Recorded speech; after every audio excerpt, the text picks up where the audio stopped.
Welcome to Beginnings. My name is Eric Hovind, and today we're going to start by talking about religion and science. Now, I know a lot of people think that religion and science do not go together. If you're a scientist that is also religious, then you better keep those two totally separate in your brain, man, because science has nothing whatsoever to do with religion. Very true, Eric. I mean, after all, science is based on facts that are unquestionable.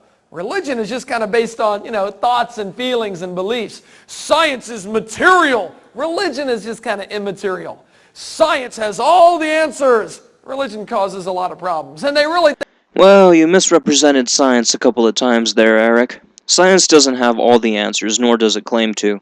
I would contend that nothing is unquestionable. The Enlightenment is a testament to that idea. think science and religion don't go together at all. However, we can easily see the limits of science because science cannot answer fundamental questions of life. There's 4 fundamental questions of life. Science doesn't have the answers to them. Who am I? Where did I come from? Why am I here? And where am I going to go when I die? Actually, Eric, I can answer all 4 of those. Question 1. Who am I? I am a human being. More specifically, I belong to the species of Homo sapien, which is part of the hominid family. Of course, this is merely a taxonomical classification based on my physical properties. In terms of my personality, I could tell you about my values, moral code, and life history, and that would give most people a pretty clear picture of who King Crocodile is at a cognitive scale. Question 2. Where did I come from? Well, Eric, I came from the same place that you did. This is called a vagina. It may look unfamiliar to you, but that's probably because you haven't made contact with one since you were born. For the purpose of appealing to Eric Hovind's maturity level, however, we will call this the nest. If you're wondering how we got into the nest, let me give you a brief explanation. This is called a penis, something that Ted Haggard is very familiar with. For the same purpose that we refer to this as the nest, I'm going to refer to this as the stork. The stork enters the nest after a long day of work and delivers baby juice into the nest. Then, through the magic of cellular fusion and division, we eventually get one of these. If you're still uncertain about where you came from, just go up to Daddy and ask him to give you the talk and... Oh, that's right. Never mind, ask Mommy for the talk. Question 3. Why am I here? This is a rather presumptive question because the implication is that you have a purpose, that you are an essential cog in the machine that we call the universe. But what would happen if all humans were to die right now? Just drop dead. The earth would still spin, the sun would still burn, the Lakers would still suck, nothing would change. Knowing this, can you really assign purpose to us? The universe would still exist even if the Milky Way were to be destroyed, which will eventually happen. It is a presumptive question, and unless you can demonstrate that your existence is critical to the well-being of the universe, then you have no grounds on which to address or even phrase that question. Question 4. Where am I going when I die? I personally would like to have a giant pyramid with booby traps and ancient Egyptian curses protecting my mummified body, but there would be a twist. My pyramid would be orbiting the Earth, and every time someone looks up and sees my pyramid flying in the sky, they'll tip their hats in respect. Okay, in all seriousness, no one knows for sure what happens when we die. In all likelihood, we will simply lose consciousness and never regain it. Now, the way you answer those questions depends on how you look at this world, because there's a couple different ways to look at this world. Some people look at this world and they say, wow, it's amazing that a Big Bang made this world from absolutely nothing. Actually, Eric, no one claims that the Big Bang created the world from nothing. That's ridiculous. That's like saying the world popped into existence the moment that someone commanded it to. No, the Big Bang claims that the universe expanded into its present state from the singularity. We call this one the evolutionary worldview. The evolutionary worldview looks at this world and goes, there's no design, there's no designer, it's all just a big accident. That means you can do whatever you want here on life, by the way, because this worldview of evolution encourages us to believe that we are actually God, and we're not going to answer to anybody when we die. This is such a misrepresentation of our actual position, and this is not an exclusively evolutionary worldview. But more on that later. My gripe right now is that the statement that accepting the Big Bang Theory makes us God. Where is the logical connection here? There is none. True, I don't believe that I will answer to someone after I die, but that does not make me God. But there's another way to look at the world. The creationist worldview. Some people look at this world and they say, wow, what an incredible design. There must have been a smart designer that designed this. This one is called the creationist worldview. It says that God is God, and he's going to judge everybody in the end, okay? This worldview goes so far to say that every idle word you speak, you will be held accountable for. So you got the evolutionist worldview and the creationist worldview. Yeah, you got evolution and creation, two basic worldviews. Now here's the two worldviews on a timeline scale. Creationists say, about 6,000 years ago, that's when God created the heavens and the earth. Then 4,400 years ago, there was a flood that destroyed the world. Then 2,000 years ago, Jesus Christ was here. And now here we are today, waiting for God to come back. Compare that to what evolutionists teach. Evolutionists say 20 billion years ago, there was a big bang. Actually, it's closer to 13.6 billion years ago. Now what exploded for the Big Bang? Well, they don't know. Nothing exploded, Eric. The Big Bang refers to the expansion of the universe, not an explosion that popped everything into existence.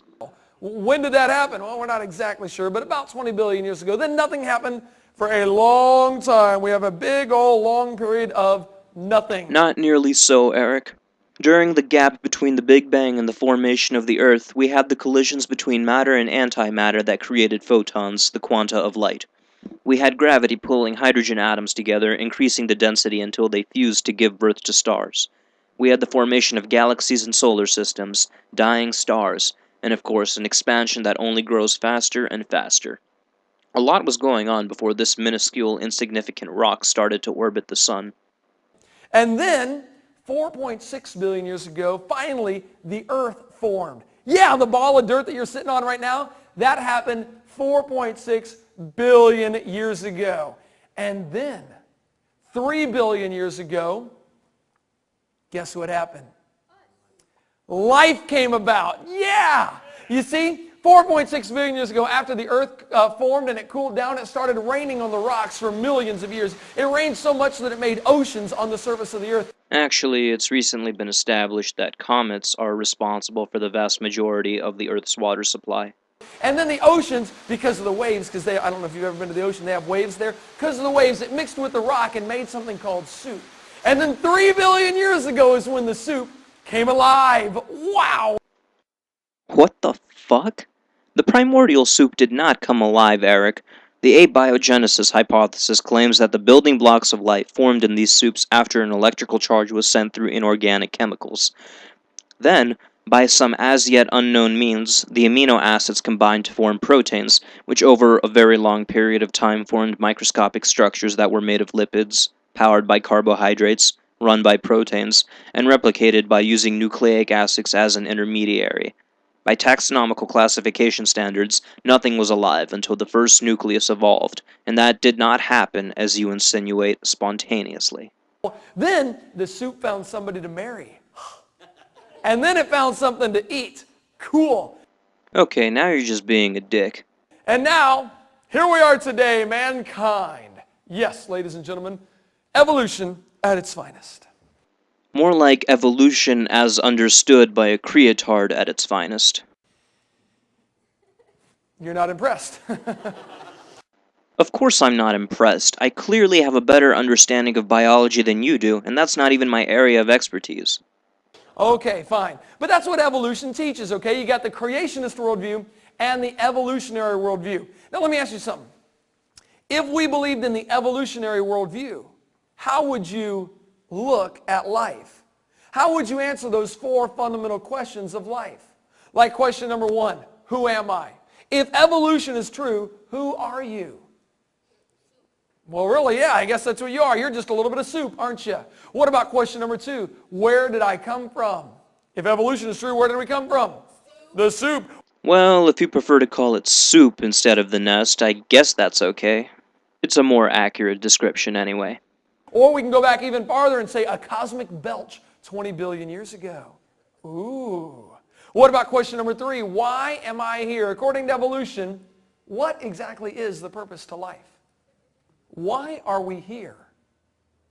Really, according to evolution, there is no purpose whatsoever, is there? There is no reason for man's existing. You got here by accident. Everything that happens is just the result of an accident. Wow. What about question number 4? Where am I going to go when I die?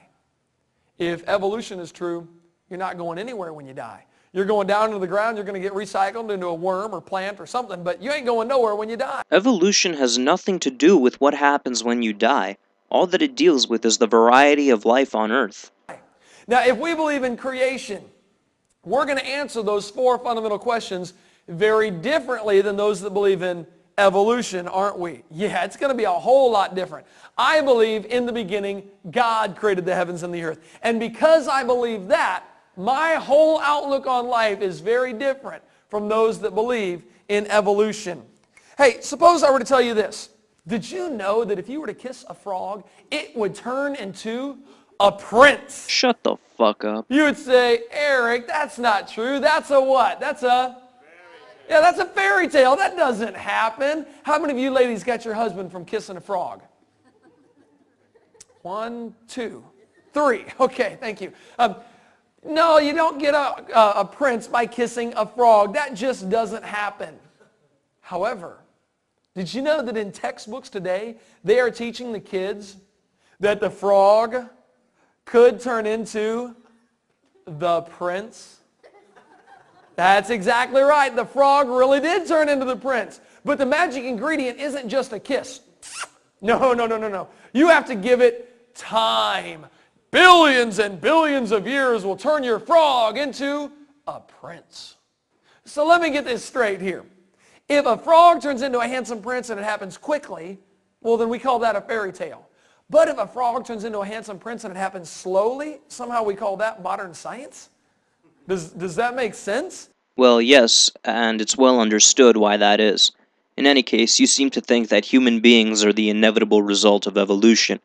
The only reason that humans exist is because the environment has facilitated natural selection to produce what we have today. We're not the goal of evolution, we're just another branch on the tree.